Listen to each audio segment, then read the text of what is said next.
남편의 숨겨진 두 얼굴을 알게 된 날, 그날은 저희 아이가 처음으로 세상에 빛을 본 날이었습니다. 떠올리면 아직도 고통스러워요. 왜 하필이면 제 출산날 남편은 그런 선택을 했던 걸까요? 그동안 어디에도 말 못하고 속에만 담고 있던 제 과거를 오늘은 속 시원하게 털어놔 보려고 합니다. 글재주 없는 40대 주부지만 잘 부탁드려요. 제가 남편을 처음 만난 건 20대 처녀 시절 작은 물류회사를 다니고 있을 때였어요. 남편은 제 직장 상사였는데요. 능력도 있고 성실해서 사장님이 참 아끼는 직원이었죠. 그에 반해 저는 직함만 격리지 거의 잡부나 다름없었고요. 일머리가 없고 손이 느려서 늘 혼나기만 했네요. 입사 초반엔 거의 매일같이 화장실에서 숨어 울었던 것 같아요. 그래도 제가 3년 가까이 회사를 다닐 수 있었던 건 남편 덕분이었어요. 다른 상사들과 달리 제가 실수해도 모른 척 눈 감아주곤 했고요. 모르는 걸 물어봐도 늘 친절하게 설명해줬죠. 어디 그뿐인가요? 힘써야 하는 일이 있으면 늘 자기가 먼저 나서서 도와줬고요. 회식 날엔 제 옆에 앉아 대신 술을 먹어주기도 했어요. 자연스레 직장 동료들은 남편이 절 좋아하는 것 같다고 수군댔고요. 몇몇 상사분들께선 언제 잔치국수 먹게 해줄 거냐며 짓궂은 농을 하기도 했네요. 그때마다 남편은 그냥 웃어 넘겼고요. 저는 새빨개진 얼굴로 아무 말도 하지 못했죠. 그때까지만 해도 남편이 제게 이성적인 감정을 품고 있을 거라고는 상상도 못했어요. 그도 그럴 게 남편은 잘생긴 데다 키도 훤칠하니 컸고요. 말씨도 행동도 서울 남자들처럼 부드럽고 다정했거든요. 회사에 있는 여직원들이라면 미혼이고 기혼이고 할 것 없이 남편을 좋아했죠. 반면 저는 뭐 하나 특출난 거 없이 평범한 사람이었어요. 오히려 외모는 평범보다 이하였죠. 그런데도 남편은 유독 제게 잘해줬어요. 다른 여직원들과는 어느 정도 거리를 두는 편이었는데요. 저는 같은 팀 부하라서 그럴까요? 유독 더 챙겨주고 살갑게 굴었죠. 그게 단순한 친절이 아닌 호감이었다는 건 입사하고 2년쯤 지나서 알게 됐어요.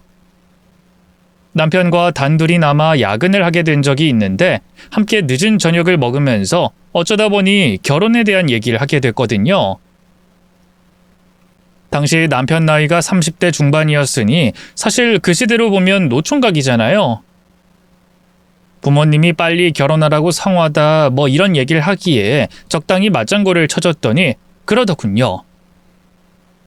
그럼 우리 둘이 그냥 확 결혼해버릴까? 네? 과장님하고 저하고 결혼이요? 이상한 농담하지 마세요. 직장 상사에게 뜬금없이 결혼하자는 말을 듣고 기분이 좋을 사람이 어딨겠어요.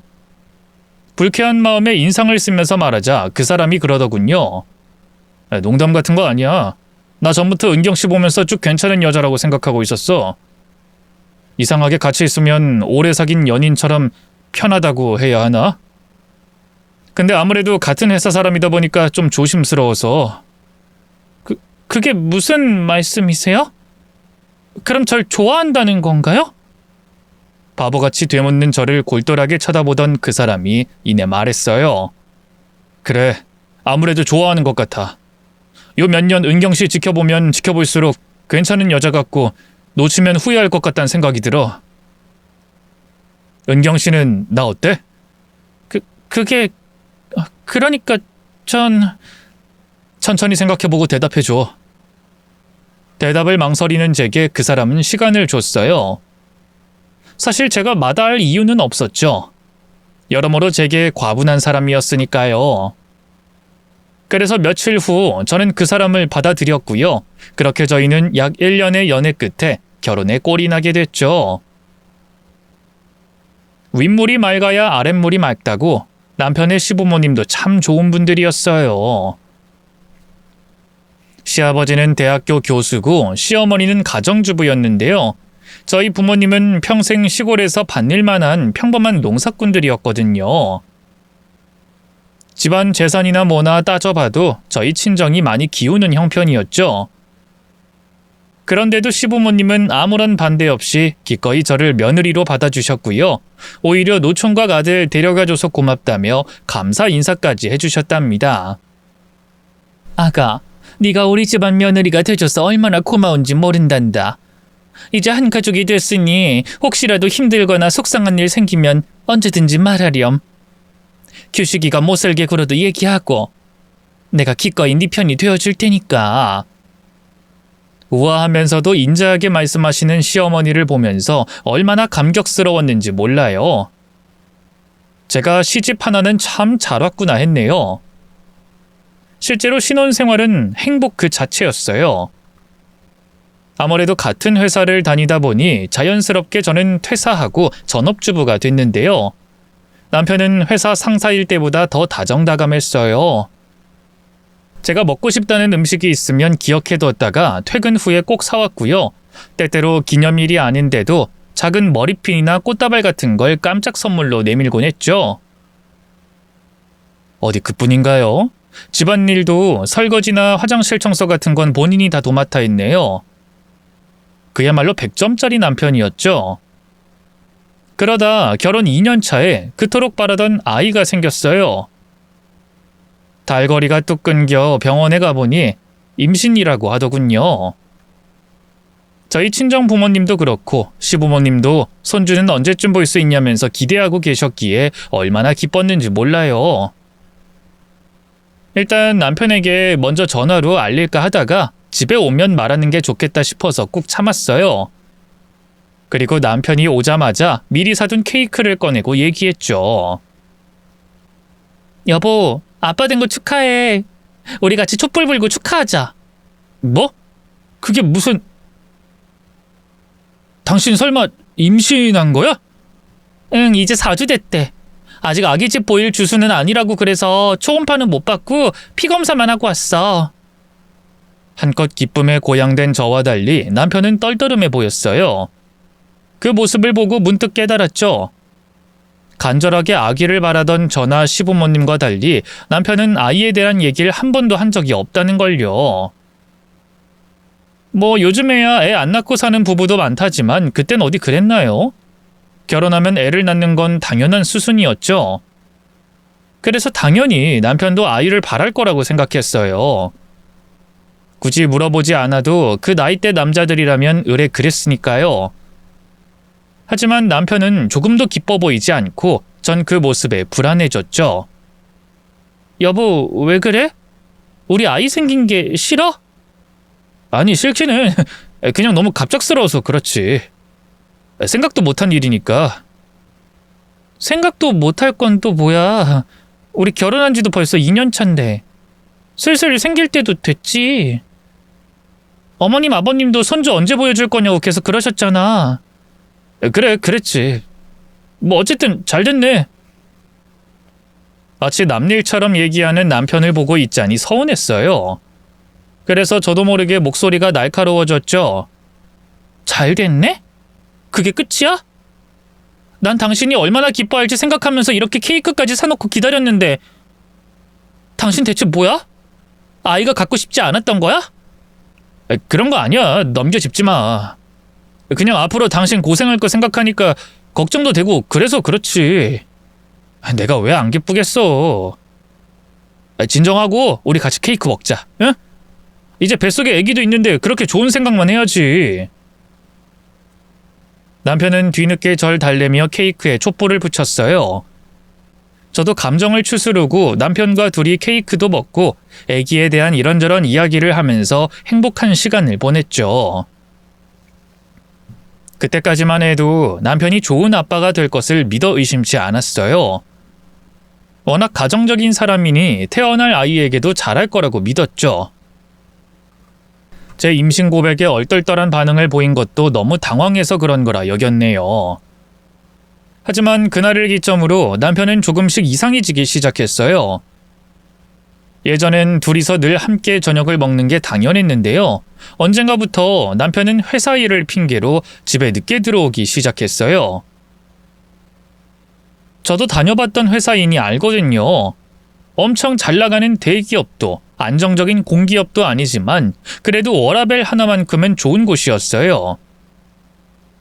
오래된 거래처들하고만 일하기 때문에 들어오고 나가는 물류량이 늘 일정해서 야근할 일은 절대 없었죠. 근데도 남편은 사장이 갑자기 일을 줬다느니 부하 직원이 실수해서 수습해줘야 한다느니 이런저런 핑계로 밤 10시가 넘어서야 들어왔어요. 또 주말엔 남편과 같이 드라이브도 가고 영화관이나 쇼핑센터에 놀러 가기도 했는데요.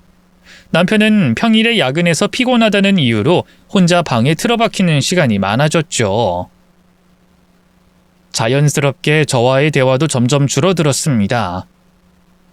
예전에는 하루 종일 있었던 일들을 나누며 웃고 떠들던 저희였는데 어느 순간부터는 단답형의 대화만 오고 갔어요. 제가 오늘 어땠어? 라고 물으면 그냥 그랬어. 늘 똑같이 뭐. 라고 답하는 남편의 모습에 서운함이 밀려왔네요. 왜 그러냐고 물어보면 돌아오는 대답은 똑같았어요. 요즘 일이 많아서 그래. 맨날 늦게까지 야근하는 거 당신도 알잖아. 뭐라고 하는 게 아니라 그냥 난 당신이 요즘 너무 나한테 무심해진 것 같아서. 뱃속에 우리 행복이한테도 별로 관심도 없는 것 같고. 제가 뱃속 아이를 언급하면 남편의 반응은 더욱더 예민해졌어요. 땅이 꺼져라 깊이 한숨을 쉬는 것도 예사였죠. 진짜 사람이 늘 한결같을 순 없잖아. 나도 사람인데 피곤하고 힘들 때가 있는 거라고. 그리고 아직 애가 나온 것도 아닌데 벌써부터 뭐 얼마나 관심을 줘야 하는데? 매일 배 끌어안고 우쭈쭈 말이라도 걸어줘? 아니, 내 말은 그게 아니라 당신 좀 이상해. 왜 그렇게 비꼬는 거야? 남편의 차가운 반응이 서러워 울음을 터뜨려도 달라지는 건 아무것도 없었어요. 남편은 오히려 한층 더 긴 한숨을 내쉬면서 말했죠. 그만 좀 울어. 당신 애처럼 찡찡거리는 것도 하루 이틀이지. 집에서라도 좀 마음 편하게 쉬고 싶은데. 됐다. 당신이랑 더 무슨 말을 하겠어. 관두자. 남편은 완전히 다른 사람이 된 것 같았어요. 늘 다정하고 진중했던 성격은 어디로 가버리고 자꾸만 제게 예민하고 날카로운 태도로 일관했죠. 아기 낳아보신 분들은 알겠지만 임신하고 나면 호르몬 변화 때문에 많이 힘들잖아요. 입덧이며 뭐며 몸도 예전 같지 않고 신경도 날카로워지고. 근데 그래도 저는 남편에게 힘든 티를 낼 수 없었어요. 그러면 오히려 남편이 더 크게 짜증을 내면서 눈치를 줬기 때문이죠. 물만 먹어도 토하던 입덧 시기에 한 번은 물김치가 너무 먹고 싶었던 적이 있어요. 그때까지 한 번도 남편에게 뭘 부탁해 본 적이 없는데요. 그때 처음으로 자고 있는 남편을 깨워서 그랬어요. 여보, 미안한데 나 물김치가 너무 먹고 싶거든. 계속 생각나서 잠도 안 올 정도야. 흐느끼면서 말하는데도 남편은 일어나지도 않더군요. 냉장고 뒤져봐. 없어? 없으니까 이러지. 그럼 그냥 김치 물에 씻어 먹어. 무심하게 말하는 남편을 보고 있자니 화가 났어요. 그래서 좀 더 언성을 높여 말했죠. 그게 어떻게 물김치야? 당신 정말 해도 해도 너무한 거 아니야? 내가 임신했다고 그동안 당신한테 유세를 부리길 했어. 머슴처럼 부려먹길 했어? 참고 참다가 오늘 처음으로 물김치가 너무 먹고 싶어서 얘기한 건데 어떻게 이래? 당신 새끼 뱃속에 품고 있는 나한테 어떻게 이럴 수가 있냐고. 당신 나 임신한 뒤로 정말 변했어. 대체 왜 그러는 건데 왜? 제 울부짖음에 남편이 그제야 일어났어요. 왜 또 그래? 그럼 이 야밤에 물김치를 어디서 구하는데? 지금 물김치가 문제야? 당신 태도가 문제지? 말해봐. 대체 왜 그러는 건데 나랑 행복이한테? 다른 여자 생긴 거니? 그래? 갑자기 달라진 남편을 보면서 외도를 의심하는 것도 당연한 수순이었어요. 하지만 남편은 기가 막히다는 듯 펄쩍 뛰더군요. 다른 여자는 무슨 다른 여자야? 이 밤중에 물김치 먹고 싶다는 투정 하나 안 받아줬다고 사람을 어디까지 의심하는 건데? 그럼 대체 나한테 왜 그래? 왜? 내가 홀몸도 아니고 행복이 때문에 물김치가 먹고 싶다는데 그거 하나도 못 받아줘? 제 말에 남편은 아무 말도 하지 않았어요. 그러다 그대로 겉옷을 챙겨 집 밖으로 나가버렸죠. 저는 서러운 마음에 더 크게 울었는데요. 한 1시간쯤 지났을까요? 남편이 다시 집에 들어왔어요. 손에는 물김치를 들고 있었죠. 뭐야? 이건 어디서 났어? 24시간 안에 족발집 가서 사정하고 얻어왔어. 먹어봐. 사람이라는 게 참 우습죠? 남편이 절 위해 그 야밤에 물김치를 구해왔다는 걸 안 순간 또 바보같이 서러운 마음이 사르르 녹더군요. 저는 그 자리에 앉아 물김치를 먹기 시작했어요. 어찌나 달고 시원한지 부대낌 없이 꿀떡꿀떡 잘도 넘어가더군요. 그런 저를 보던 남편이 조심스럽게 말했어요. 미안해 여보. 실은 요즘 회사가 경영난 때문에 많이 힘든 상황이거든. 직원들도 많이 잘랐고. 그래도 난 가장이니까 어떻게든 버텨야지 생각하고 있었는데 그런 상황에서 당신이 임신했다고 하니까 책임질 식구가 한 명 더 늘었다는 생각에 내가 부담이 많이 됐나 봐. 앞으로는 당신 서운한 일 없게 잘할게. 행복이한테도. 그러니까 당신도 마음 풀어주라. 남편의 솔직한 고백 앞에서 많이 부끄러웠어요. 남편이 힘든 줄도 모르고 철없이 투정만 부린 것 같아서 말이죠. 그런 말을 왜 진작 안 했어. 난 그것도 모르고 당신 마음이 변한 줄 알고. 나야말로 미안해 여보. 그동안 혼자 많이 힘들었지. 당신이 미안하긴 뭐가 미안해. 이리 와. 우리 오랜만에 앉자. 남편이 제 팔을 끌어당겨 품에 안았어요. 오랜만에 남편의 따뜻한 가슴에 안기니 그렇게 좋을 수가 없더군요.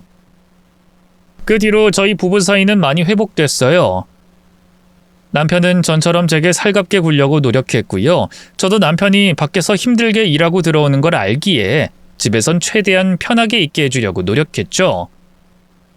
하지만 본격적으로 출산 준비를 시작하면서 또다시 갈등이 시작됐습니다. 당연한 말이지만 남편은 출산 준비에 아무런 관심이 없었어요. 그래서 저 혼자 이것저것 책도 찾아보고 인터넷 맘카페에서 검색도 하면서 정보를 얻었는데요. 아기 낳기 전에 미리 사야 할 것들이 많더라고요. 당시 저희 집 가게 관리는 남편이 전담하고 있었고 저는 남편에게 다달이 생활비를 타쓰고 있었는데요. 기존 생활비로는 당연히 돈이 부족했죠. 그래서 한 번은 큰맘 먹고 남편에게 아기 용품을 사야 하니 돈을 좀 더 줄 수 있냐고 물어봤어요. 여보, 이거 내가 정리한 출산 준비물 리스트인데 한번 볼래? 일단 병원에서 아기 낳고 바로 필요한 것만 빨간색으로 표시해놨어. 대충 한 50만 원 안짝일 것 같은데 줄 수 있을까? 어려운 상황에서 돈 얘기를 꺼내니 예민해진 걸까요? 남편이 제가 내민 종이를 건성으로 훑어보다 짜증을 냈어요. 왜 이렇게 빨리 준비해? 아직 시간 많잖아. 시간이 많긴. 당장 다다음 달이 출산 예정일인데. 오히려 지금 준비해도 늦은 거야. 그러자 제 말에 남편이 긴 한숨을 쉬었어요. 그러다 이내 마음을 다잡았는지 퉁명스러운 어투로 입을 열더군요. 50이면 되는 거지?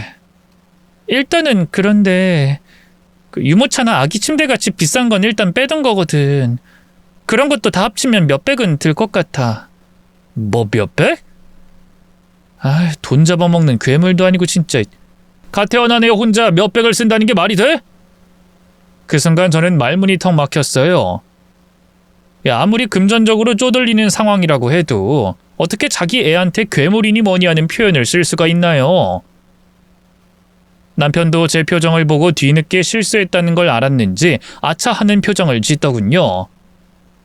여보, 미안해. 내 말뜻은 그게 아니라. 됐어. 돈은 내가 어떻게든 알아서 할 테니까 신경 쓰지 마. 전 그대로 안방으로 들어가 문을 걸어 잠갔어요. 그리고 이불을 뒤집어 쓰고 펑펑 울었죠. 남편은 제가 울고 있다는 걸 뻔히 알 텐데도 아무런 반응이 없더군요. 그 뒤로 저희 부부관계는 다시 냉각기에 돌입했어요. 저는 남편 밥상조차 차려주지 않았고요. 남편 역시 다시 예전처럼 늦게 들어오기 시작했죠. 그때만 해도 꿈에도 몰랐어요. 남편이 가지고 있던 또 다른 진짜 얼굴을 말이죠. 남편의 본 모습을 알게 된 시작은 그래요. 남편 다니는 회사 사장님의 안부 전화였어요. 여보세요? 사장님? 은경씨, 잘 지내고 있지? 오랜만에 생각나서 전화해봤어. 집 들일 때 이후로 한 번도 못 봤잖아. 저야 잘 지내고 있죠. 곧 출산이라 몸이 무겁긴 해도 건강하게 잘 있어요. 그만둔 지 한참 됐는데도 절 기억하고 전화를 걸어준 사장님이 감사해서 웃으면서 얘기했는데요. 잠깐의 침묵 후 돌아온 대답은 너무나 충격적이었습니다. 그게 무슨 말이야? 은경씨 임신했어? 네? 그 사람이 얘기 안 했나요? 저희 애기 생겼는데. 아니, 난 처음 듣는 얘기야. 아니, 김 과장은 왜 말을 안 한 거야? 참. 개인적인 얘기 잘 안 하는 사람이라는 건 알았는데, 아무리 그래도 말이야. 내가 은경씨랑 모르는 것도 아니고. 죄송해요. 전 당연히 그 사람이 얘기했을 줄 알고 따로 연락 안 드렸는데. 은경씨가 죄송할 게 뭐가 있어. 그냥 김 과장한테 좀 서운해서 그렇지. 있어봐. 내가 그 조만간에 김 과장 통해서 축하 선물 큼지막한 놈으로다가 보낼 테니까. 이내 아무렇지 않은 척 껄껄 웃는 사장님을 보면서 마음이 불편했어요. 한편으로는 회사에 제 임신 소식을 알리지 않은 남편이 기가 막히기도 했죠. 바로 그때 여자의 촉이라고 해야 하나요? 뭔가 쎄한 느낌이 들어 사장님에게 물어봤어요. 사장님, 요즘 회사 사정이 많이 어렵다던데 그건 좀 괜찮아졌나요? 뭐? 우리 회사 말이야? 네, 직원들도 많이 그만뒀다면서요. 전혀 아닌데. 거래처도 오히려 늘었고 직원들도 최근에 더 뽑았는걸. 누가 그런 헛소문을 퍼뜨려? 설마 김 과장이야? 아니에요. 그냥 다른 직원한테 들은 건데 제가 잘못 들었나 봐요. 전 급하게 말을 둘러대고 전화를 끊었어요. 침착하려고 노력했지만 어느새 두 손이 충격으로 덜덜 떨리고 있었죠. 어떻게 멀쩡할 수 있었겠어요? 남편이 제게 거짓말을 한 걸 알게 됐는데 말이에요. 회사 사정이 어렵다는 것도 어쩌면 일이 많아서 매일같이 야근한다는 것조차도 전부 핑계에 불과했던 거예요. 제일 먼저 든 생각은 남편이 나 모르게 바람을 피우고 있는 게 분명하다였어요. 이런 상황에선 당연히 남편의 바람을 다시 의심할 수밖에 없었죠. 그날 밤 남편은 여느 날과 마찬가지로 밤 10시가 넘어서야 집에 들어왔고요. 씻자마자 바로 잠자리에 들었습니다. 그쯤에 저희 부부는 각방을 쓰고 있었어요. 저는 부부 침실을 계속 쓰고 있었는데 언젠가부터 남편이 작은 방에서 혼자 매트리스를 깔아놓고 자기 시작했죠. 말로는 제 배가 너무 불러서 칠까봐 무서워서 그런다고 하는데 다 핑계였겠죠. 남편 코 고는 소리가 문 너머로까지 새어나왔어요. 저는 살그머니 작은 방 문을 열고 안으로 들어갔고요. 매트리스 옆에 있던 남편의 핸드폰을 몰래 가지고 나왔습니다. 핸드폰 잠금 번호는 이미 알고 있었어요. 같이 사는 부부 사이인 만큼 오며 가며 눈에 익혀뒀기 때문이었죠. 기억하고 있던 패턴을 그리니 다행히 핸드폰은 한 번에 열렸고요. 저는 떨리는 마음으로 남편의 핸드폰을 뒤지기 시작했습니다. 하지만 불행인지 다행인지 핸드폰 안엔 별다른 게 없었어요. 남편은 다른 여자와 사적으로 연락하는 것 같지도 않았고요. 사진첩도 깨끗했네요. 불법 업소를 결제한 흔적도 없었죠. 그렇다고 남편에 대한 의심을 완전히 거두기엔 일렀어요. 상간녀와 연락하고 바로바로 문자를 지우는 걸 수도 있고 아니면 아예 다른 핸드폰을 숨겨두고 있을지도 몰랐으니까요. 고민하던 저는 남편 핸드폰에 몰래 위치 추적 앱을 깔았어요. 인터넷 맘카페에서 우연히 알게 된 앱인데 이걸로 남편 외도 현장을 잡았다는 사람이 있었거든요. 이런 짓까지 해야 하나 자괴감이 들기도 했지만 어쩌겠어요. 이미 한 번 거짓말했던 남편인데 솔직하게 묻는다고 해서 사실대로 말해준다는 보장이 없는걸요. 그 뒤로 저는 수시로 앱을 통해 남편의 동선을 확인했어요. 하지만 남편은 평일엔 오직 회사와 집을 오갈 뿐이었고요. 주말엔 하루 종일 집에 있는 경우가 많았죠. 때때로 금요일에 회식이 있다면서 늦게 들어오기도 했는데요. 전에 친했던 동료들에게 물어보면 거짓말은 아니었어요. 그것도 젊은 여직원은 없이 대부분 남자들끼리 모여서 마시다 파한다고 하더군요. 그런데 제가 너무 자주 전 직장 동료들에게 남편의 회식에 대해 물어봤던 걸까요? 하루는 옆 팀이었던 다른 팀 대리님에게 연락이 왔어요. 저보다는 연상이고 남편보다는 나이가 2~3살인가 어린 남자 직원이었는데요. 회사 다니던 시절 저와 친하게 지내던 몇 안 되는 남직원 중 하나였죠. 은경씨, 요즘 김 과장님 회식할 때마다 직원들한테 돌아가면서 연락한다며? 난 나한테 그때 한번 물어본 건 줄 알았는데 아니었네? 아, 그게... 왜 그러는 거야? 터놓고 말해봐. 김 과장님하고 무슨 일 있어? 고민하던 저는 대리님에게 솔직하게 모든 사실을 털어놨어요. 아무래도 남편이 바람이 난 것 같다고 말이죠. 이상하네.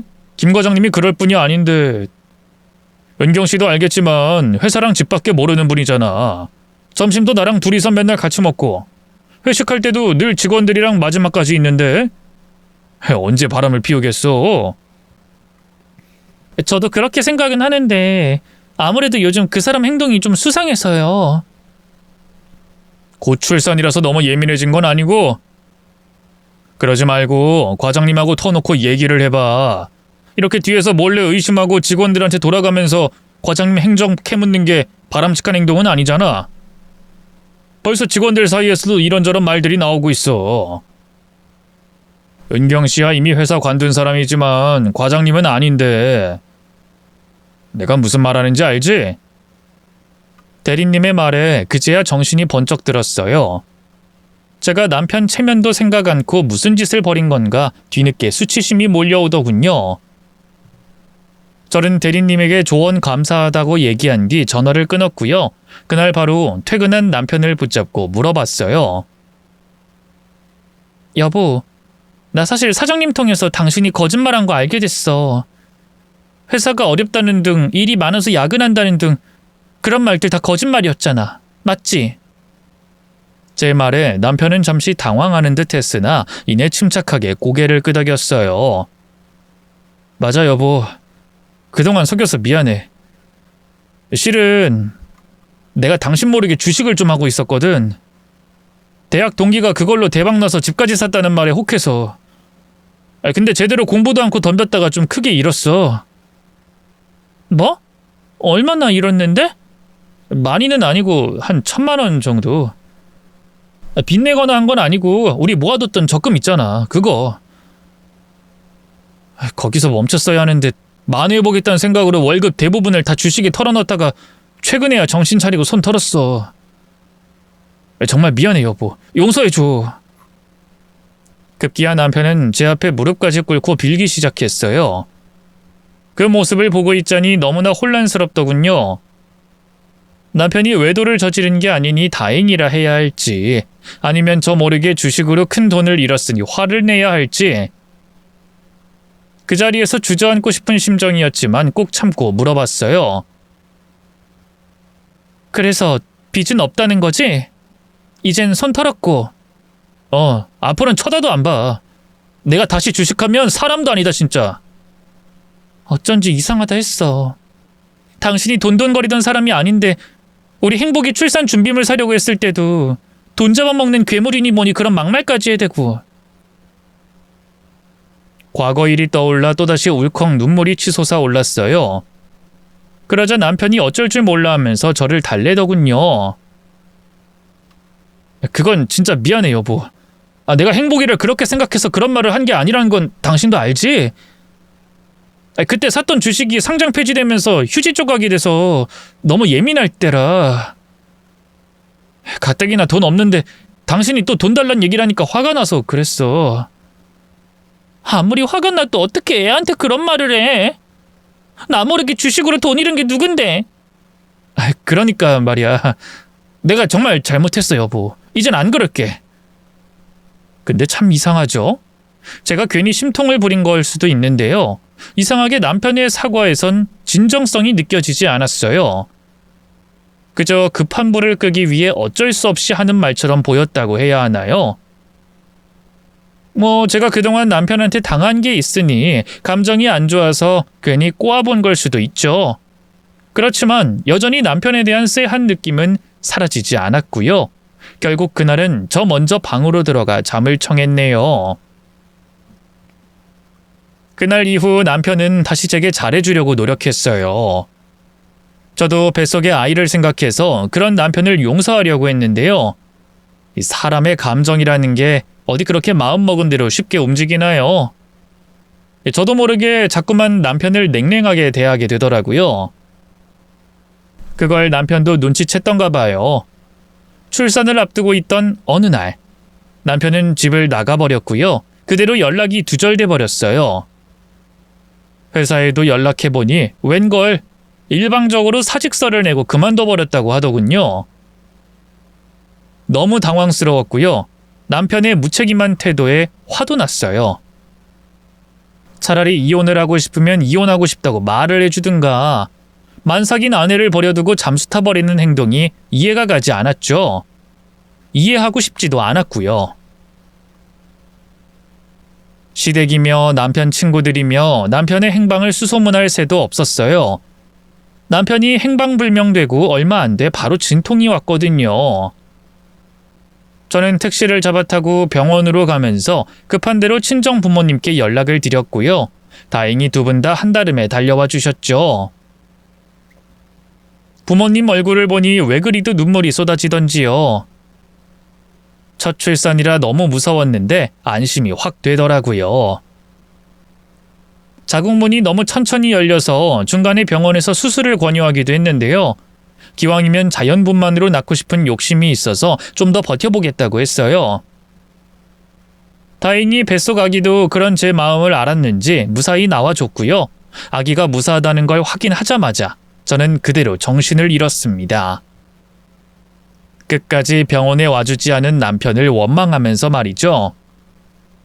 다시 눈을 떴을 때 저는 입원실이었고요. 옆에는 친정엄마가 계셨어요. 아기는 신생아실로 옮겨졌다고 하더군요. 그런데 엄마의 분위기가 좀 이상했어요. 아기는 어떠냐, 건강하냐, 제가 묻는 말 외엔 일절 답변을 안 하시더군요. 그래서 엄마에게 대놓고 물어봤어요. 엄마 왜 그래? 무슨 일 있어? 우리 행복이 뭐 잘못됐대? 잘못되긴 그런 거 아니야. 근데 왜 그렇게 표정이 안 좋아?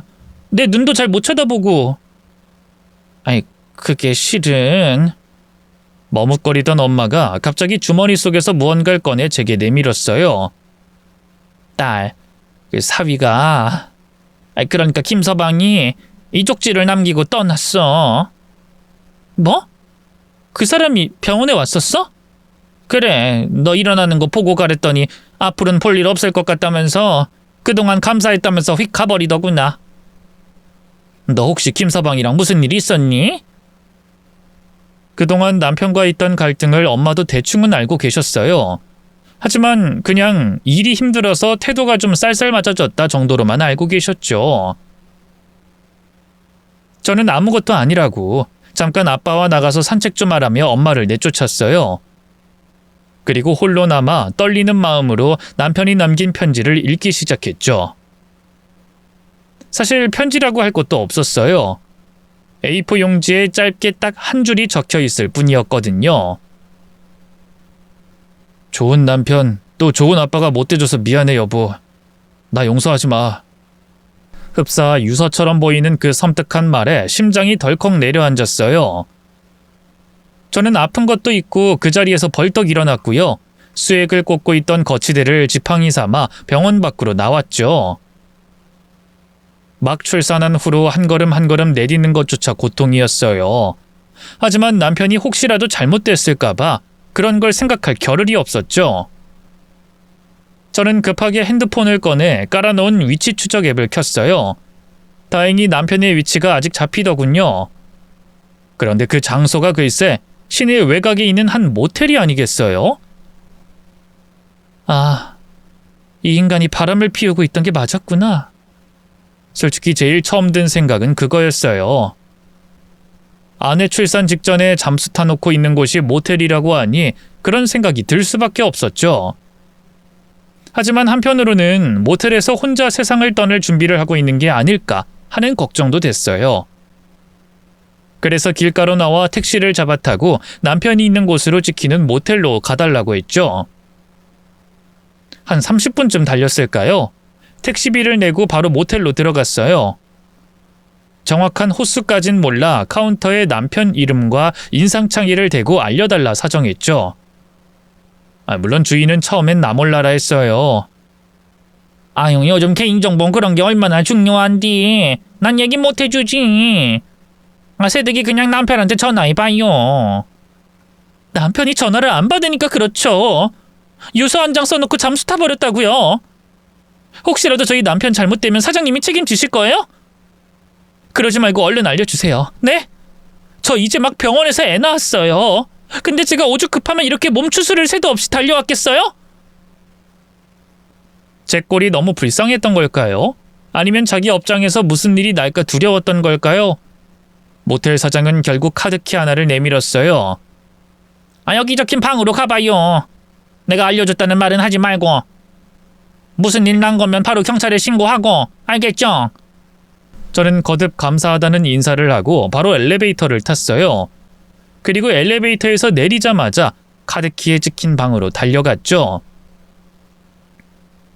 방문에 귀를 대봤지만 방음이 잘 되는지 뭔지 어떤 소리도 나지 않았어요. 저는 크게 심호흡을 한번 한 뒤 방 문고리에 카드를 가져다 댔어요. 바로 띡 문이 열리는 소리가 났고요. 전 그대로 문을 열고 안으로 돌진했죠. 방 안의 풍경은 제가 생각했던 그 무엇도 아니었어요. 남편이 다른 여자와 침대 위에서 진한 스킨십을 나누고 있지도 않았고요. 그렇다고 남편이 싸늘한 주검이 되어 있는 것도 아니었네요. 남편은 다른 사람과 함께였어요. 바로 제가 회사 다닐 적에 친하게 지내던, 제게 남편과 터놓고 얘기를 해보라며 조언해주던 남자 대리님과 함께였죠. 그런데 그 모습이 참 이상했어요. 대리님은 침대에 다리를 꼰 채 누가 봐도 고압적인 자세로 앉아 있었고요. 남편은 그 앞에서 무릎을 꿇고 빌고 있었죠. 여보, 당신이 여긴 어떻게... 뒤늦게 절 발견한 남편이 깜짝 놀라며 물었어요. 귀신이라도 본 것처럼 혼비백산하더군요. 그건 내가 할 말이야. 갑자기 이상한 족지 하나 덜렁 남기고 어딜 갔나 했더니만 여기서 대리님하고 둘이 뭐라는 거야? 제 말에 남편은 아무 말도 하지 못했어요. 잠깐만 은경씨, 내가 다 설명할게. 그러자 황급히 대리님이 일어나 무언가를 설명하려고 했는데요. 바로 그때 침대 위에 있던 무언가가 후두둑 떨어져 내렸어요. 자세히 보니 사진이었죠. 저는 제 쪽까지 날아온 사진 몇 장을 주워들어 살펴봤어요. 놀랍게도 그 안엔 남편이 처음 보는 남자와 진한 스킨십을 나누고 있었어요. 상대도 장소도 모두 다양한 걸 보니 하루 이틀 사이에 찍은 게 아니었죠. 이게 다 뭐야? 당신이 왜 남자랑 이러고 있어? 당신이 왜 남자랑... 저는 충격에 차마 말을 잇지 못했어요. 남편은 차마 제 두 눈을 보지 못하고 고개를 떨궜죠. 미안해. 정말 미안해. 미안하다고만 하지 말고 제대로 설명을 해봐. 대체 이 사진 속 남자들 다 누구야? 당신 그동안 나 모르게 이 남자들하고 무슨 짓을 한 거냐고? 저는 절규하듯 외쳤어요. 어느 순간부터 사지가 분노와 배신감으로 덜덜 떨리기 시작했죠. 흥분한 저는 그대로 남편에게 달려갔고요. 남편의 뺨을 갈기고 머리채를 잡았어요. 남편은 자기 죄를 아는 사람처럼 그냥 아무런 반항 없이 맞아주더군요. 하지만 막 출산한 몸이 감당하기엔 한계였던 걸까요? 결국 저는 그대로 혼절하고 말았습니다. 다시 눈을 떴을 땐 병원이었어요. 옆에는 남편이 앉아 있었죠. 당신 정신이 들었구나. 잠깐만 기다려. 내가 의사 선생님 모셔올 테니까. 잠시 후 의사 선생님이 나타나 제 상태를 살폈어요. 다행히 큰 문제는 없고 출산하자마자 너무 무리하게 움직여서 기절한 것 같다고 하더군요. 제가 뭘 목격했는지 몰라서 하시는 말씀이었죠. 그렇게 의사 선생님은 병원에서 도망친 걸로 야단을 치시곤 당분간 안정하라면서 자리를 떠났고요. 저는 남편과 단둘이 남겨졌네요. 이제 다 말해봐. 제발 더는 거짓말하지 말고 모든 걸 다 솔직하게 얘기해보라고. 당신 남자 좋아해? 대리님하고도 그렇고 그런 사이였던 거야? 그런 거 아니야. 아니 물론 내가 남자를 좋아하는 건 맞는데. 잠시 머뭇거리던 남편이 이내 긴 한숨과 함께 입을 열었어요. 그래, 이렇게 된 이상 더 감출 게 없지. 그동안 내 성 정체성에 대해 속여서 미안해 여보. 중학생 때부터 난 내가 다른 평범한 남자들과 다르다는 걸 알고 있었어. 여자가 아닌 남자한테만 마음으로든 신체적으로든 반응이 왔어. 근데 왜 나랑 결혼한 건데? 위장 결혼 뭐 그런 거였어? 아니야, 그런 마음으로 당신한테 접근한 건 그냥 그쯤에 난 많이 지쳐 있었어. 우리 부모님도 내 성 정체성을 받아들이지 못하고 빨리 결혼하라고 성화였고, 이 남자 저 남자 만나면서 방황하는 것도 지쳤었고, 나도 다른 사람들처럼 나만의 가정을 꾸리고 안정된 삶을 살고 싶었어. 그때 당신이 눈에 들어온 거였고 보면 볼수록 참 괜찮은 여자다 싶었어. 당신하고라면 나도 행복할 수 있을 것 같았어. 그럼 날 사랑하긴 했다는 거야? 남자든 여자든 다 된다는 거야, 당신? 당신 만나고 나도 그런 거라고 생각했어. 아, 나 여자랑도 사랑할 수 있구나 하고. 근데 당신이 임신했다는 걸 알게 되니까 갑자기 정신이 번쩍 들더라. 당신도 또 아이도 책임질 자신이 없었어. 난 남자한테만 반응하는 사람인데 어떻게 평생 내 정체성을 숨기고 가짜 연극을 하며 살아가겠어. 그래서 너무 혼란스러웠고 또 그러면 안 되지만 괜히 당신이 미웠어. 거대한 짐처럼만 느껴지고. 미안해 여보. 남편의 고백에 저는 아무 말도 하지 못했어요. 그저 꽉 죄어오는 가슴을 부여잡고 울기만 했죠. 그러다 간신히 다시 입을 열었네요. 그래서 나 모르게 계속 다른 놈들이랑 바람을 피웠다는 거야? 어? 미안해 여보. 나도 뭔가 숨 쉴 수 있는 구멍이 필요했던 것 같아. 그걸 말이라고? 대리님은 뭔데? 왜 둘이 모텔에 같이 있던 건데? 생각해보니까 그 인간이 먼저 당신한테 터놓고 물어보라는 등 의심하지 말라는 등 바람을 넣었어. 당신하고 그렇고 그런 사이라서 그랬던 거지? 아니라니까. 그 자식은 내가 술집에서 다른 남자랑 있던 걸 걸리는 바람에 나 모르게 내 뒤를 밟아서 치밀하게 협박용 사진까지 찍은 놈이야. 돈 뜯어내려고. 남편의 생각지도 못한 말에 어안이 벙벙했어요. 그게 무슨 말이야? 대리님이 당신 성 정체성을 알고 협박을 한 거라고? 그래. 그 새끼 도박에 완전히 미쳐가지고 툭하면 나한테서 돈을 뜯어냈어. 벌써 1억 가까이 뜯겼다고. 중간에 당신이 의심하는 것 같으니까 주식으로 돈 잃었다고 거짓말하라면서 압박까지 했어. 더는 견딜 수가 없고 당신한테도 미안해서 그냥 이 세상 뜨려고 했는데 마지막까지 날 불러다 돈 내놓으라고 협박하더라. 안 그럼 나 죽고 나서도 당신이랑 우리 부모님한테 다 알리겠다고. 직장 동료의 추악한 정체에 얼마나 놀랐나 몰라요. 그제야 그날 남편이 동료 앞에서 무릎을 꿇고 빌던 게 생각이 나더군요. 남편이 그동안 경제적으로 쪼들렸던 게 다 그 동료한테 협박받아서 그런 거였다니 너무 기가 막혔어요. 그럼 진작에 나한테 말을 했어야지. 아니면 경찰에 신고를 하거나. 어떻게 그래? 그랬다간 내 비밀이 만천하에 까발려질 텐데. 남편의 말에 저는 아무 말도 할 수 없었어요. 아무리 그래도 협박범한테 1억 가까운 돈을 뜯기고 파산하다니 제정신이 아니라고 생각했죠. 한편으론 그 회사 동료, 아니 그 협박범한테 화도 났고요. 그걸 지금 말이라고 해?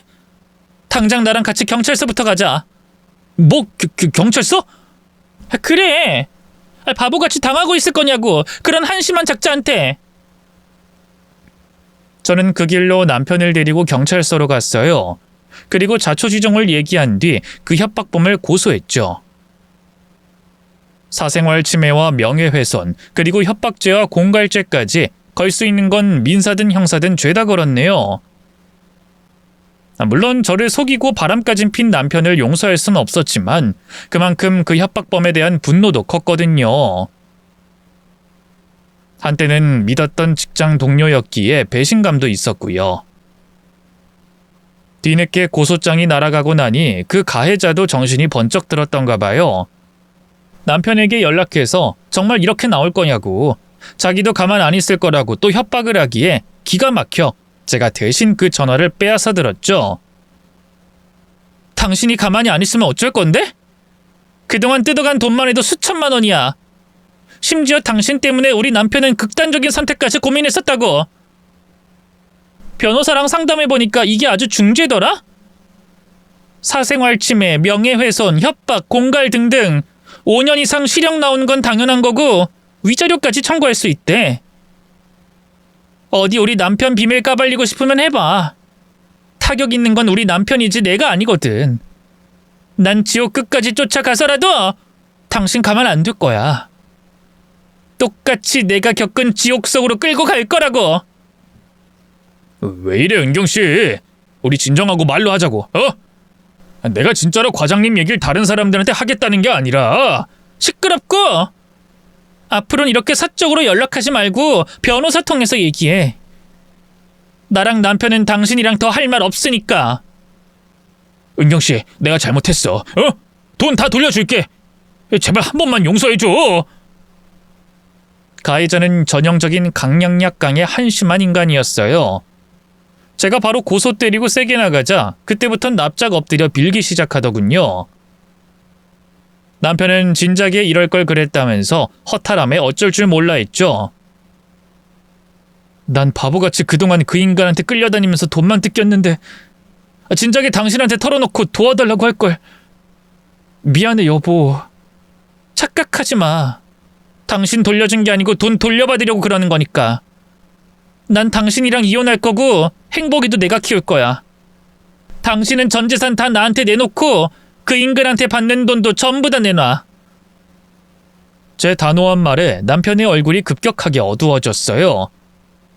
우리 꼭 이혼해야 돼? 내가 잘못했어 여보. 다시는 당신 두고 다른 사람하고 바람피는 그런 일 없을 거야. 이제 더는 거짓말 할 것도 없고. 한 번만 다시 생각해주면 안 될까? 나랑 행복이가 무거운 짐짝처럼 느껴진다고 할 땐 언제고 이제 와서? 그건 처음 임신 소식 들었을 때만 그랬던 거고 그 뒤로는 돈으로 협박받고 있어서 제정신이 아니었어. 따지고 보면 당신은 내가 처음으로 사랑한 여자고 정말 사랑했으니까 그 결실로 행복이도 태어난 거 아니겠어? 나 이제 정말 정신 차렸어. 그러니까 한 번만 더 믿어주라. 남편은 연애 때처럼 온갖 달콤한 말로 저를 꼬셨어요. 솔직히 아이 때문에라도 그런 남편을 용서할까 싶었는데요. 남편의 성 정체성과 그동안 제게 저질렀던 그 수많은 잘못들이 끝내 제 가슴속에 깊은 상흔을 남겼네요. 저는 더 이상 남편을 믿을 수 없었어요. 부부 사이에 이미 신뢰가 무너졌는데 어떻게 평생을 함께할 수 있겠어요? 저는 계속해서 이혼을 고집했고요. 결국 남편도 제 뜻에 따라줬습니다. 물론 남은 재산과 양육권은 전부 제가 다 가져왔고요. 다행히 남편을 협박했던 그 동료는 지리한 재판 끝에 실형을 선고받았어요. 여러 죄가 중첩돼 꽤 무거운 형량을 선고받았고요. 정신적인 피해 보상금도 꽤나 두둑하게 받았네요. 현재는 출소한 걸로 아는데요. 실형을 산 것 때문에 발목 잡혀 평범한 회사 생활은 못하고요. 여전히 도박에 미쳐서 페인처럼 살고 있다 하더군요. 남편은 지금 미국에서 살고 있어요. 거기서 한인마트를 운영하면서 자유롭게 살고 있는 모양인데 그래도 양심은 있는지 다달이 양육비도 잘 입금해주고 있답니다. 이제 남편에게 그 어떤 감정도 남아있지 않아요.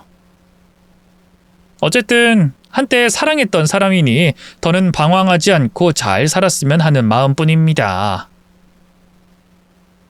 저는 누구보다 행복하게 잘 살고 있어요. 좋은 남자 만나 재혼도 했습니다. 지금 남편은 전 남편과 달리 절 진심으로 사랑해주는 사람이고요. 저희 아들도 자기 친자식처럼 예뻐해줘요.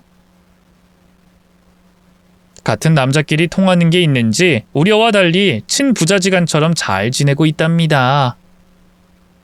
또 지금 남편과의 사이에서 예쁜 늦둥이 딸도 하나 낳았는데요. 요즘은 딸 재롱 보는 재미로 살고 있어요. 비온 뒤 땅이 굳어진다고 과거의 아픔이 있었기에 지금의 행복도 있는 거겠죠? 제 이야기가 누군가에게는 작은 위로가 됐으면 좋겠네요.